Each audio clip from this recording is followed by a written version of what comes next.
Sana ganun lang kadali makalimot, no? Pero ang hirap pala. Lalo na pag siya yung pangarap mo.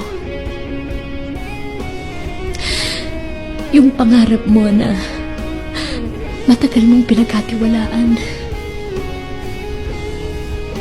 Yung pinaniwala ka na eto na, nahanap mo na siya. Yung magpapasaya sa'yo, yung hindi ka sasaktan, pag-aalayan mo ng mga kanta mo, ng buhay mo. Paano mo makakalimutan yung ganun?